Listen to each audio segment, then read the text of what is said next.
It's not the things that happened in the third grade. It's the things that happened a couple of hours ago that are difficult for people with dementia to remember. There is evidence that not just how much you eat and what you eat, but when you eat it is important.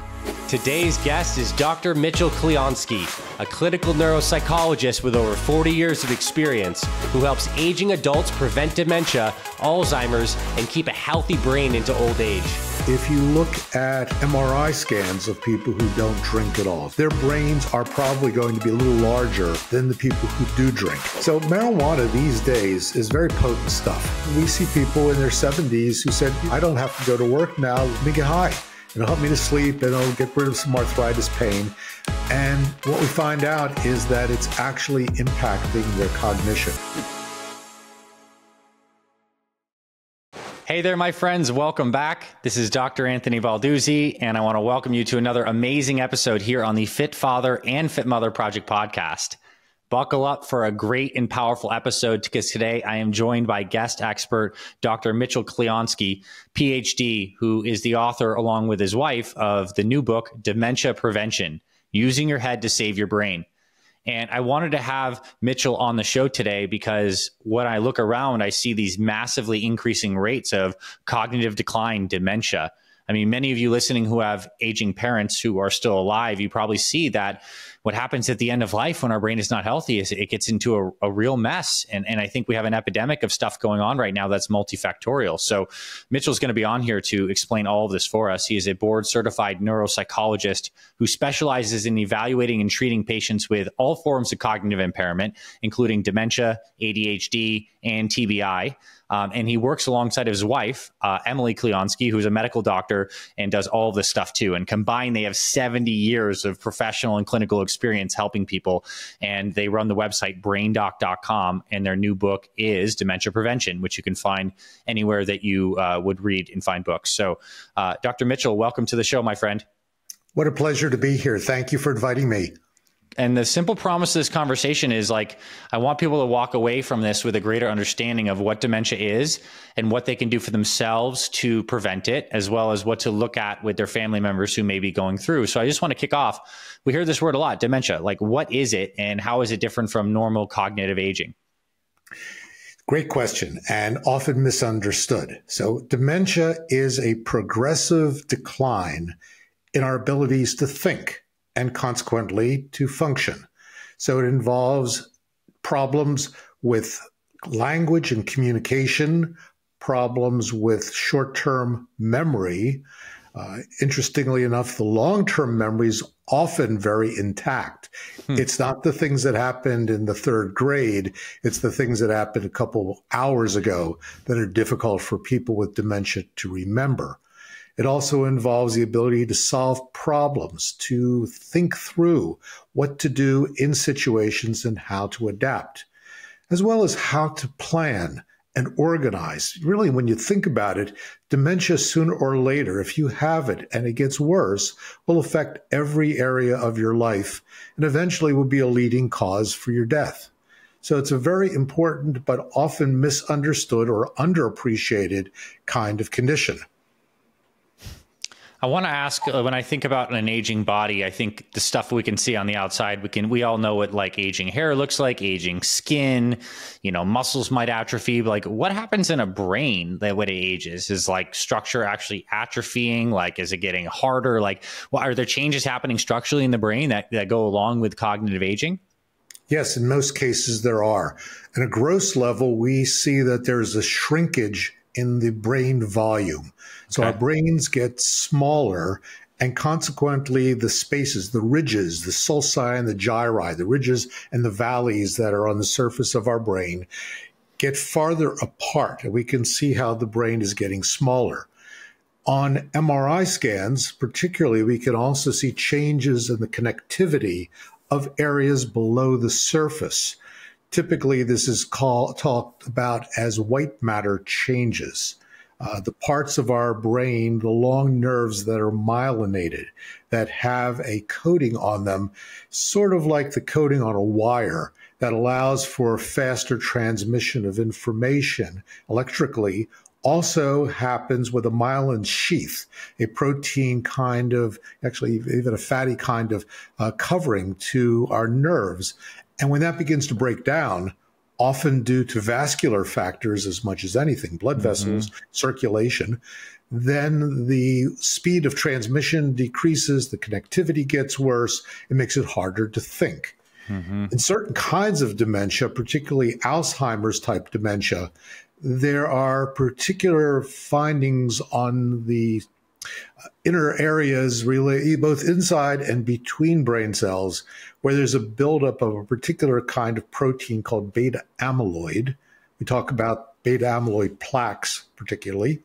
And there's also a breakdown of the structure of the nerve cells, which are called neurofibrillary tangles. So those are the two common things that people see when they're looking specifically at that one type of dementia, the Alzheimer's type.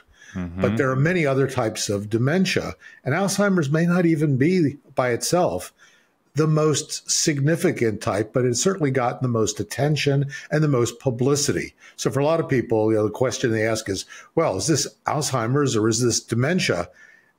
When I tell them, well, I believe it's a different form of dementia, they sigh and say, oh, thank goodness. And I say, no, it's not really better. It's just different.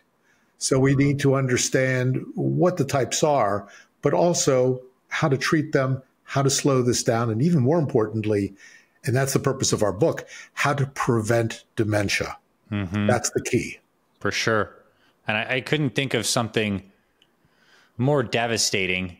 Very few things. I mean, obviously cancer is tough, diabetes is tough, heart disease, but like literally seeing your loved ones change in their personality and their executive functioning, let alone to yourself, to feel that slow slipping away. I mean, this brain is this organ that we completely overlook, although it's at the background of all of our sense functions.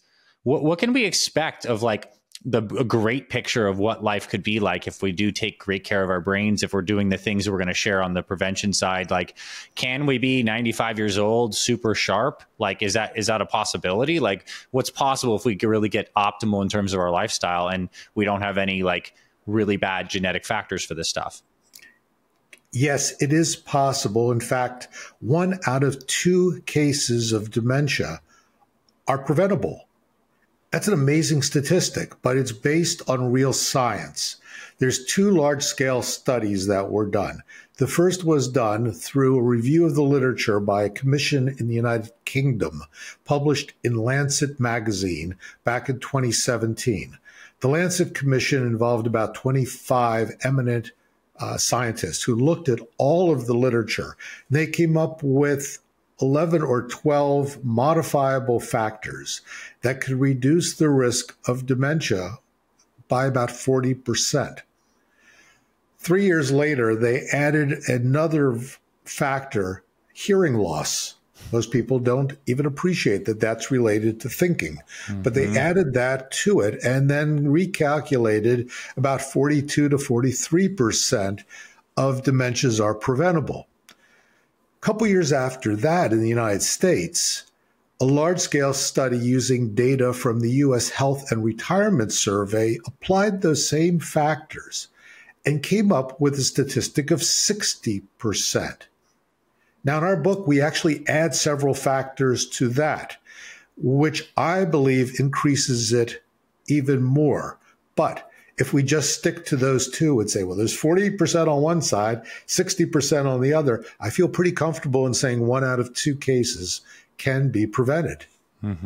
What does it mean to prevent it? Does it mean that we understand the damaging mechanism? So let's just say we have a sense now that like dysregulated blood sugar or heart disease and vascular issues are going to damage the brain, that if we understood that and we were healthy in our 20s and 30s, that we could offset that trajectory of damage. Or it means preventable in the sense that, okay, we might not be healthy at 55, but if we start acting better now and cleaning things up, that we can actually reverse the trajectory of that stuff. I would say probably both. I tell people it's never too early to start, and it's never too late to gain benefit. Mm-hmm. So, as they say in golf, you play it where it lays. Yeah. Sometimes you're on the freeway, the fairway, and sometimes you're in the woods. But that's where you are at that point. So if we could get people to start living really healthy lifestyles and avoiding head injuries and, being able to avoid drugs and alcohol, and especially tobacco, if we could get them exercising, working out, being their best selves early on in their lives, we would have an even better chance. But most of the folks I see, most people don't really pay attention to things that could happen in the future until it's getting close. For sure. It's like, bias. oh my goodness. Yeah. Now you have an emergency, right? You start to feel your memory slipping, then you're like, oh no, I need to go take a brain supplement, right? Right. So a lot of the folks I see first come in their 50s, 60s, 70s, and beyond. My oldest patient was 96. I saw her a week after her wedding. That's a conversation in its own right. I feel like there's a lot that lady could teach almost all of us. Well, the thing was, her doctor referred her in because he wanted to make sure she was wealthy, and she had married a guy who was 20 years her junior. So he's in his mid-70s, and she wanted to come in. He wanted her to come so that they could get an evaluation and make sure she was using all of her brain for this. And she had led a very healthy lifestyle. And she said to me, I know it sounds silly. I'm here. I got married. But the reason is I don't have anybody to leave my money to. This person has been my friend for years. I want him, because he has family, to have the benefit of this. And I tested her, and she was clean as a whistle. We would have a hard time keeping up with this lady in a mental status exam. That's awesome. So, but it's possible. Those people are not the majority. Let's be straight about that. Mm-hmm. But it is possible to do that. And that's a perfect segue to my next question is, I know we talked about one of two cases is preventable, but how common is it? And are we on what my sense is an increasing trajectory? We're seeing more of it. But like, what's the prevalence of dementia? And is it increasing in terms of rates that we're seeing? Yes, it's increasing, and that's because people are living longer. So we're sampling from older populations where it's more likely. Mm-hmm. If you look just at Alzheimer's disease, that's one thing. But then when you add in other forms of dementia, like vascular dementias caused by circulation problems, hypertension, dysregulated sugars, as you were talking about, if you add in the dementias that are due to Parkinson's disease, so about a quarter to a third of the people with Parkinson's, horrible movement disorders disease, you add in also about 25 to 30% of those people who lose mental abilities as they age. The same thing with people who have had multiple head trauma, the people who drink too much throughout their lives. So all of those people, you're talking about in your mid-60s having about a 10% risk. By the time you get to your mid-70s, that doubles. You're now at about 20%. Okay. And if you make it to your mid-80s, your rate is about 40%. Tends to sort of plateau at that point because sicker people are now really dying off. So the healthier people are surviving into their 90s and up into the hundreds. So you don't see that increase, but it doesn't go down. It stays at about 40%. Yeah. And statistics are interesting in that way, because you could think that, like, one, when you're in 80, then if you're still alive at 80, you have a 40% chance of having this, but it's at population level. So you may be the healthy person that's sharp at 96 that just kind of lumped in. But, can you talk into that a little bit? We're only talking about gross statistics. The individual risk depends a lot more on what you're doing. Yes. What your genes were. It makes up about 5%, but that does multiply over time. And luck. There's no getting around it. There's certain people who have angels looking down on them, and other people who seem to bump into everything along the way. Yeah. So it's, I don't think we are able to get a better handle yet. Perhaps we will. We're doing a lot more to try to understand what's going on physiologically with people in their 50s and 60s. some of this may be misguided because we're really focused a lot on amyloid levels in the brain. I think that that's actually the wrong direction. Okay. And I think we should be looking at other aspects of inflammation, responses to toxins, responses to stress, other kinds of things that we're not paying enough attention to. And here's one thing that everyone, I believe, should have starting at age 50 and every 5 years after that is a sleep study, because the rates of obstructive sleep apnea, the problem breathing while we're sleeping, is much greater than anyone had ever believed. The most recent data, we're talking just a couple months old, which was done at places like the Framingham Heart Study.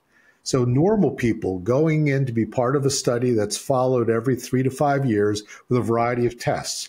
And there was about 7 of these different centers across the country. They decided this year for the first time that every single person who was part of the new cohort was going to get a single night sleep study in their own bed. They had 6,000 people in this cohort. Half of them, 50% of the people ages 58 and above, have at least mild sleep apnea. They're not getting enough air down their lungs and enough oxygen to their brains. Was that corrected? Is there any controlling factors, or do we know anything about the weight of these people? Or is that like, or were there lean people that also are having those issues? These are all comers. Turns out that once you get into midlife and beyond, weight is not nearly the same as of importance as it is in your 30s or 20s. If you're overweight as a young person, losing weight will oftentimes open up your airway because there's less pressure on it and you can breathe better. But when you get into your 50s and especially into your 60s, 70s, and 80s, you can be thin as a rail. And it's the muscles in your throat while you sleep, the airway opening muscles that are the culprits. Wow. Plus, you can get born with a small airway. You can, these days, when I was a kid, everybody had tonsils taken out when they were about 5. These days, very unlikely that your tonsils were taken out. Tonsils can crowd your airway. You can also inherit the structure of your throat from your family. So if you have parents who snore loudly, who fall asleep watching TV, who get up in the middle of the night a couple times to pee, who are confused at times in the morning before they have a couple cups of coffee, all those kinds of factors, you can inherit them because of the structure. So you may be at risk for sleep apnea, which is why screening is an inexpensive way of identifying those people. Because sleep apnea not only increases your risk for dementia, but also for hypertension, for heart attacks, for stroke, for erectile dysfunction. For sure. Which is going to work on other mechanisms that's going to impact the brain. I mean, it's all connected. It makes so much sense. And also, like, just no oxygen. You imagine the brain is so energetically intensive. Mitochondria can't work as well. And I'm sure there's a cascading of effects that happen from that. Does that seem fair to say?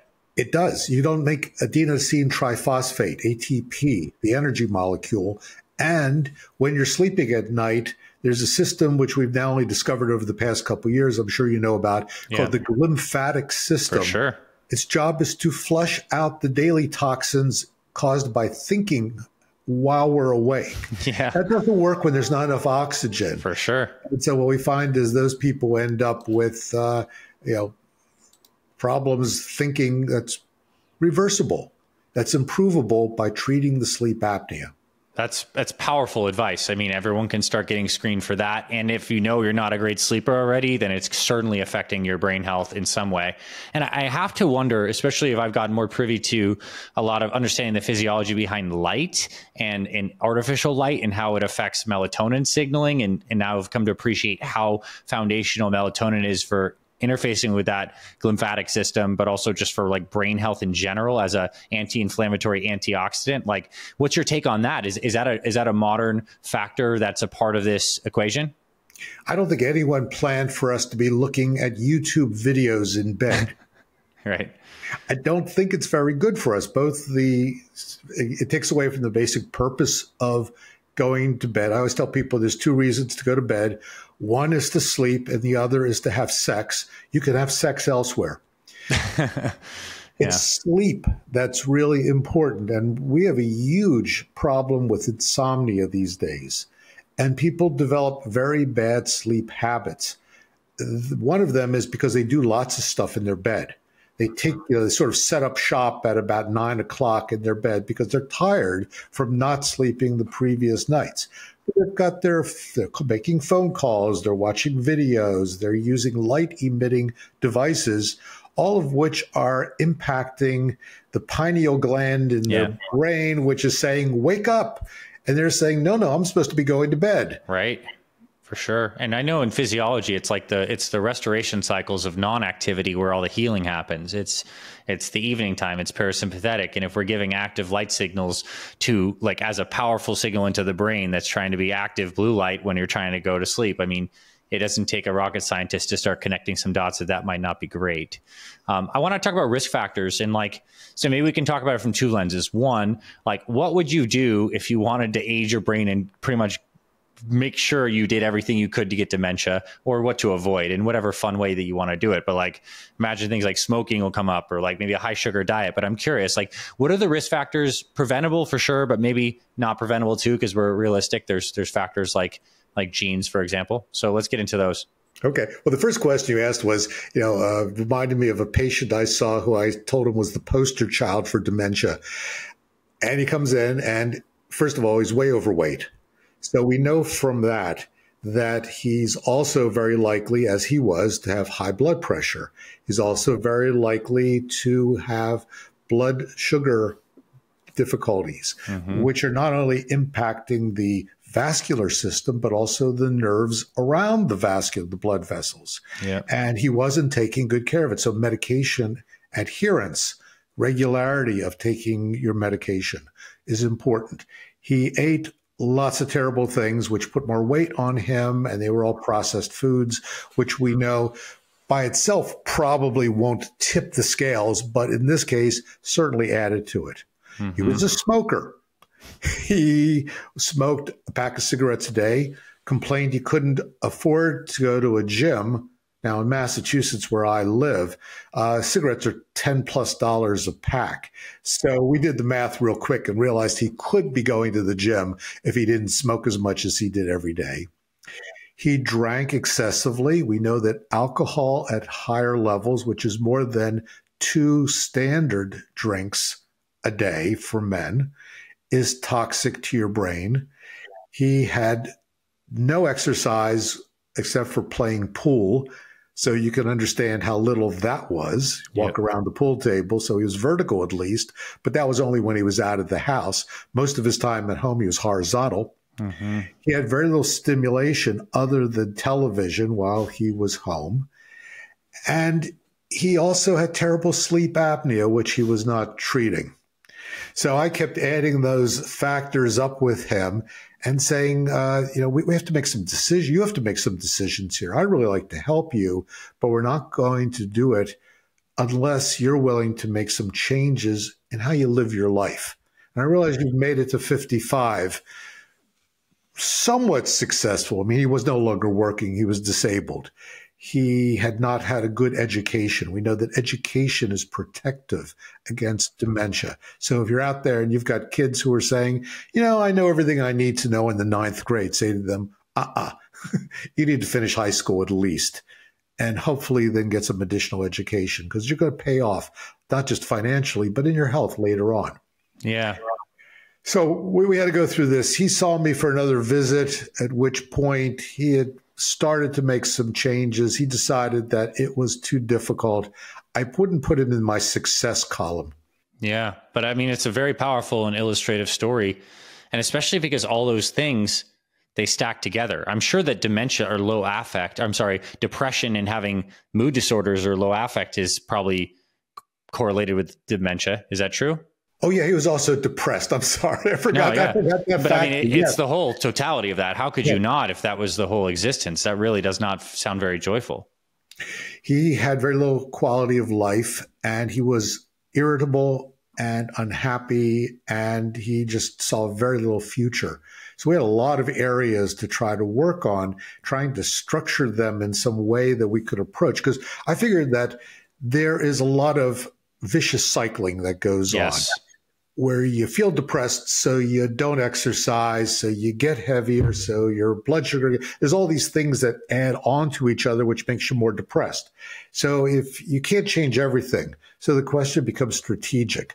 Where can you intervene and start to unravel things or turn them in the positive direction? Maybe it's you start getting someone walking. I try to get people walking 10 minutes 3 times a day.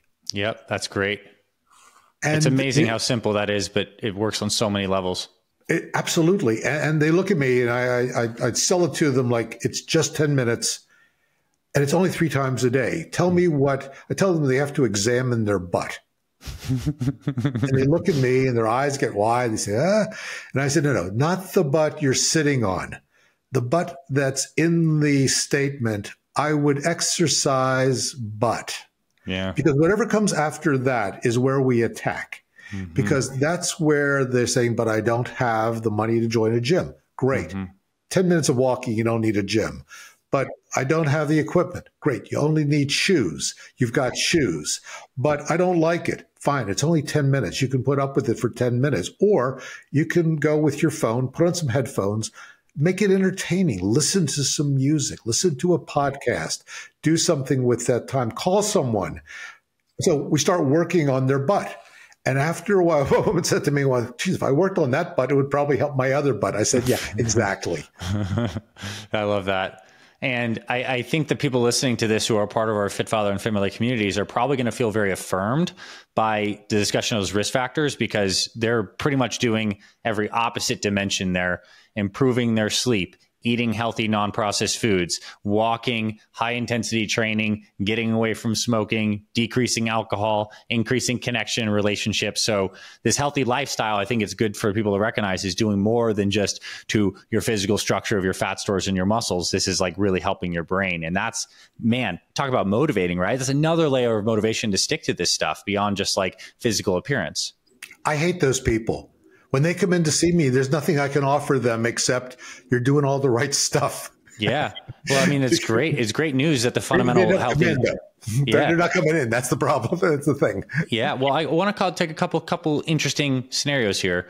One, alcohol. Like, so be honest with us here. You said 2 drinks a day, but like, what if someone was just like a moderate drinker and maybe they drink like just on a Friday and a Saturday night and they only have 2 drinks on each of those days? How much better off would their brain be if they had 0 alcohol versus just like what we'd consider like a mild to moderate alcohol intake? Probably not noticeable difference. Okay. You know, the people who are the teetotalers don't necessarily do better than the people who drink moderately and occasionally. Okay. And that's from a functional point of view in terms of test results. Now, if you look at MRI scans of people who don't drink at all, so you look at their brain from a picture, their brains are probably going to be a little larger and a little more well organized than the people who do drink. So it's that balance kind of thing of, you know, you certainly want to steer away from excessive drinking. You want to steer away particularly from binge drinking, where you're having 4 or 5 drinks in the evening.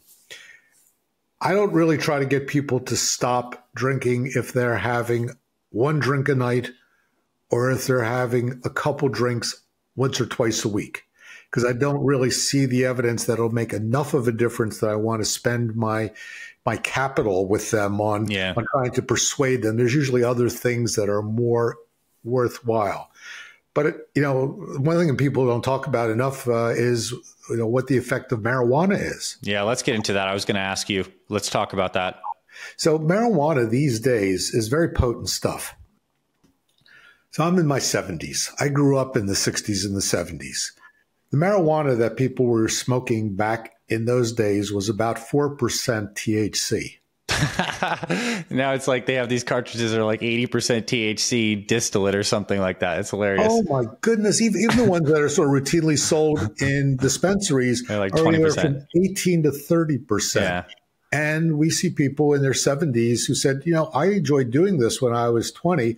I don't have to go to work now. Let me get high. It'll help me to sleep, and it'll get rid of some arthritis pain. And what we find out is that it's actually impacting their cognition. Mm-hmm. So I engage them in an experiment, and I say, I have to tell you, I'm not horribly opposed to the idea of this recreationally if it's really at a minimal level, but I'd like you to try just for the heck of it, not using any of this marijuana for about a month. And let's see what's happening with your complaints of word finding and the going into a room because you're not quite sure why you went there and missing things when you go to the grocery store. I've seen people come back for retesting, so I'll give them a battery of tests, find that they have mild cognitive impairment. It's not yet dementia, but it's not normal. It's in that in-between area. And the only thing they will change, because oftentimes they have fairly good health habits, is they come back 6 months from then having abstained from marijuana and their test scores are better. Was it the marijuana? Was it just luck? I don't know, but I happen to think that their thinking is improved. We know in the short run, for 6 hours after you use a cannabis product, your speed of processing is impaired and your ability to form new memories is reduced. So that's pretty well studied. We don't know as well what the long-term effects at current doses are. I happen to think for some people, it's the difference between normal thinking and not so normal thinking. Yeah, that's powerful and good to bring up because it's often talked about in a positive light in some respects, like CBD, anti-inflammatory, good for joints, but like the high THC stuff and maybe just any of it. Like I've seen some, I haven't read the research like deeply, but stuff damage to the hippocampus. I know that the THC actually damages the inner lining of blood vessels in some of the cells that help produce nitric oxide, which can be problematic for circulation. So yeah, I mean, it's something to talk about, let alone in developing brains, outside of the fact that it might help hurt older people. Like if you have any kid or a teen or sometime, and I think if they smoke, it dysregulates their brains pretty massively and it can have long-standing effects. Have you looked into any of that stuff? Yes, there's clearly a problem with anyone using cannabis below the age, ideally of 25. Right. That's crazy because so many people are doing it heavily throughout their teens and like it changes your brain potentially permanently. There's people using it during pregnancy, which makes absolutely no sense at all. I mean, if you want to preserve the future of your child yet to be born, you really don't want to be using any kind of substance like that during the pregnancy or around the time that you're planning to get pregnant. And that may actually be true for your partner as well, because there's some evidence that THC used on a chronic basis can change some of the aspects of the DNA in the father. So it's best not to do that. But I'm preaching, I mean, it's like spitting into the wind. It's going to blow back. People don't think through those kinds of long-term consequences in most cases.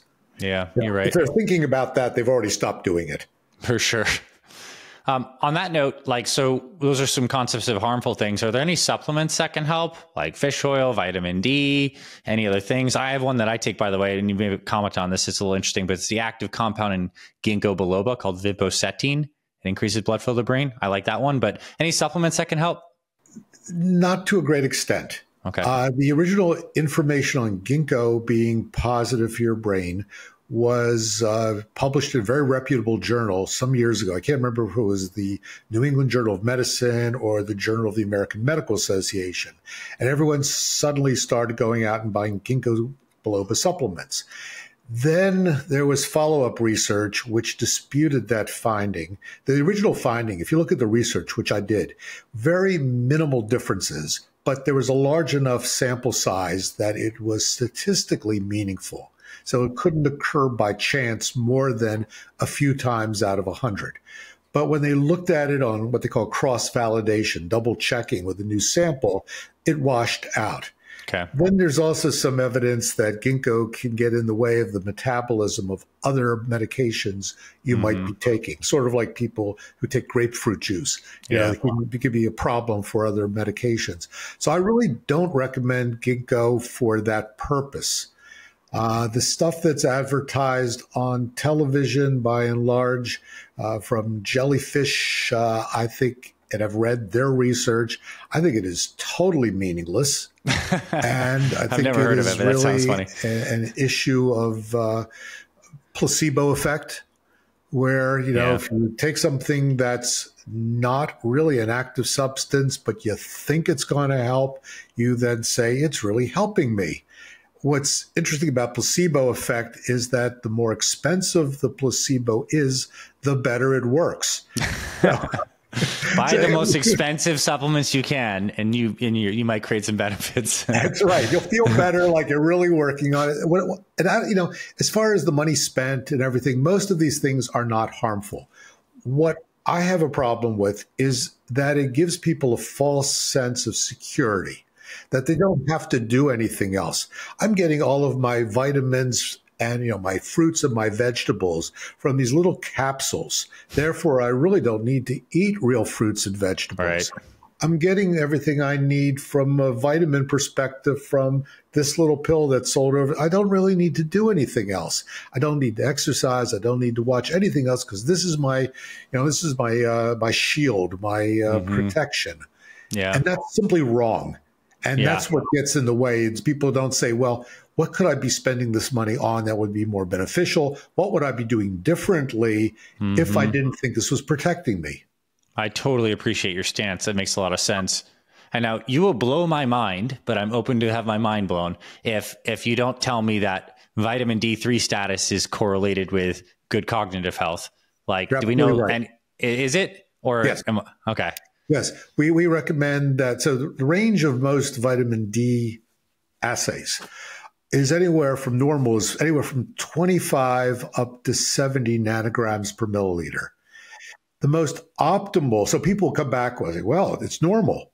The most optimal is 50 to 60. Yeah.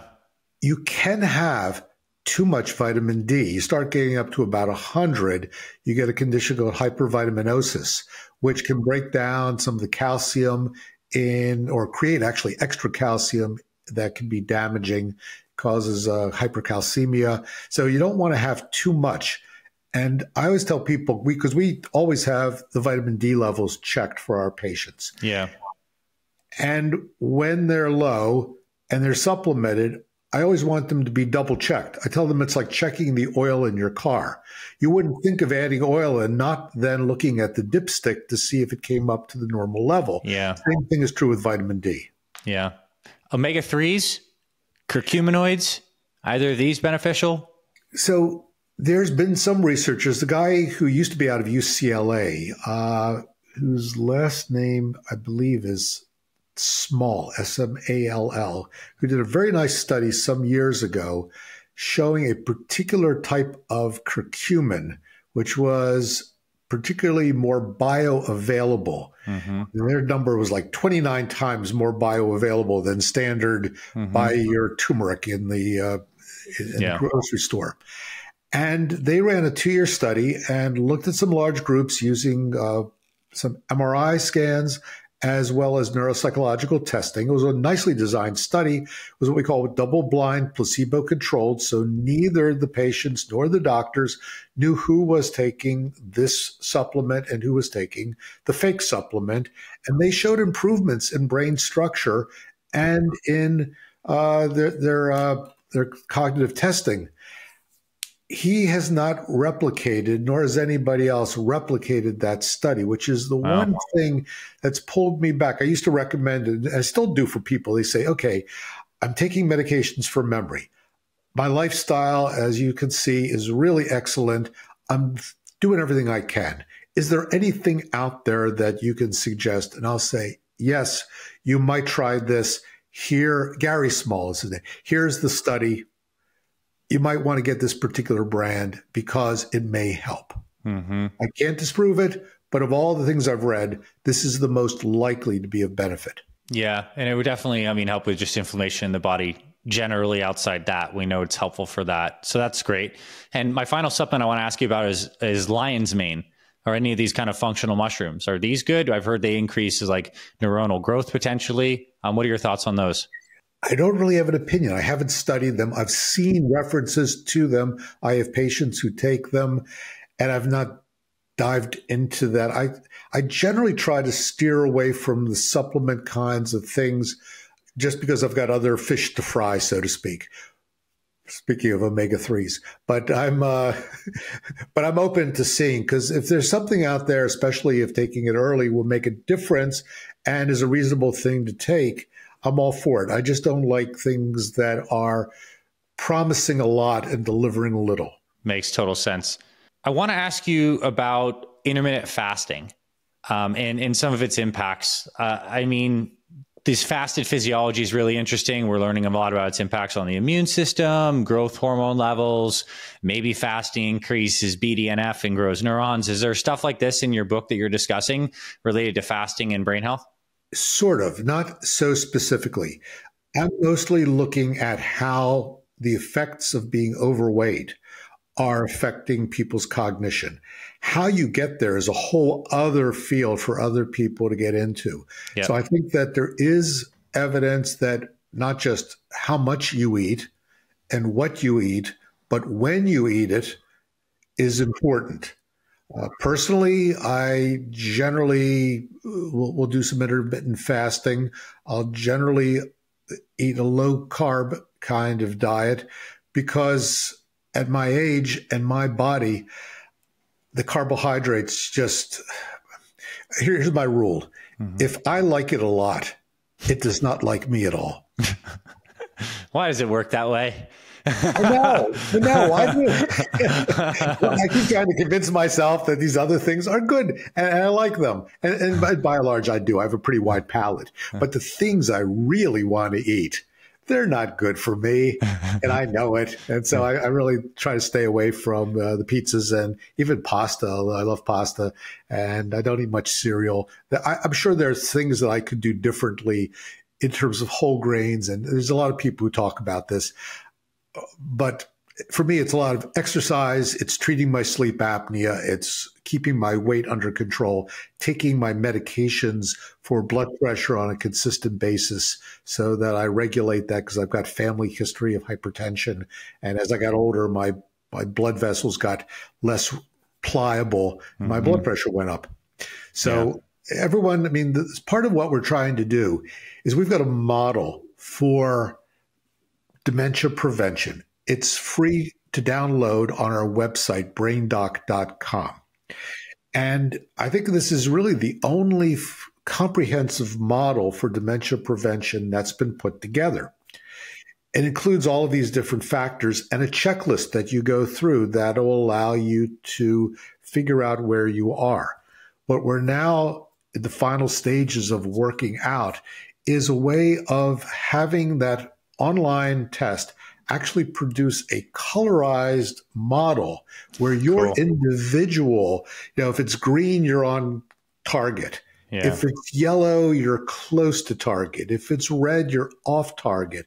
And I'm really excited about this. I'm expecting that sometime in February, we'll be having that out so that people can really use it as a guide where they individualize their intervention. And that's where I think the key is. It's not one size fits all. Yeah, for sure. That's obviously the case here. And I think by the time people are listening to this, it's very possible that if you guys go ahead over to braindoc.com, exactly as it sounds, that model might be live and you might be able to take that. And on that note, I have one final question. It's not going to be as much about like the research, but more about like the personal touch of this. Is like, how do you counsel people who have family members or friends who have these issues, who are experiencing cognitive decline, dementia of some form, perhaps? Like, what would you say is like part of the art of being with people who are experiencing this? And how do we navigate this as like human to human? It's a big question. If they have a family member or friend, somebody who is already fairly well into dementia, I recommend that they pick up a book through Johns Hopkins Press, also happens to be our publisher by coincidence, called The 36-Hour Day. I think it's the best practical guide for understanding and communicating with people who have dementia. So I recommend that pretty regularly. The things that are in our book on dementia prevention also work for people with mild to moderate dementia if you pair it with currently available memory medications. Medications that work to help support acetylcholine levels in the brain, medications like memantine, which work on a particular area of the brain cell called the NMDA receptor that regulate some underlying chemicals like glutamate. Yep. So when we can get people on those and then work on the same dementia prevention, that will oftentimes slow down or stop the obvious progression. So I have people in my practice, many of them, who 5 years later are no worse cognitively than they were when they walked in, which is pretty amazing for a disease that is progressive. In terms of the emotional stuff, there's a whole podcast on or more on that. One of the things, and I've unfortunately experienced dementia from both ends. When my mom came down with vascular dementia about 20 years into my career. And so I got to be on the other side of the caregiving from the professional to the personal end. I concluded that it's far better being the professional than being the family member, but that should not be a surprise. It allows me to be more easily with people going through that and understand and help them to figure out strategies, depending on what their goal is, whether they're trying to keep that person at home or put them comfortably into an assisted living facility, or what decisions they're making regarding driving and finances. There's so many facets to that. I think the most important thing is to recognize that this is hard work and caregivers need support. Yeah. Well, I got to say, thank you for all of this today, for that powerful bow at the end of this. But of course, the whole trajectory of this conversation, I enjoyed it so thoroughly. Dr. Mitchell Clionsky, thank you for coming into our communities today and speaking with us. And I think your work is amazing. I urge everyone who listened to this and is really passionate to get your book, Dementia Prevention. You can get it in any place that you have bookstores, and of course, www.braindoc.com. So thank you for coming on today and sharing your wisdom. My pleasure. Thanks for listening to this week's episode of the Fit Father Project podcast. If you love what you heard, please rate and review our podcast on Apple Podcasts. It really helps spread this show to more men who need this valuable info. To watch full video episodes of this podcast and other motivational videos to inspire your training and more, visit our Fit Father Project YouTube channel. It's free and everything is made for busy guys over 40 like you. Visit youtube.com/Fit Father Project to get access to our entire video library. And finally, if you or someone in your life is interested in becoming a fit father or needs help losing weight, building muscle, and living healthier after age 40, then visit fitfatherproject.com, where you can see our proven programs, supplement line for guys 40 plus, and free meal plan and workouts to get you started. This is Dr. Anthony Balduzzi signing off. I'll see you in the next episode.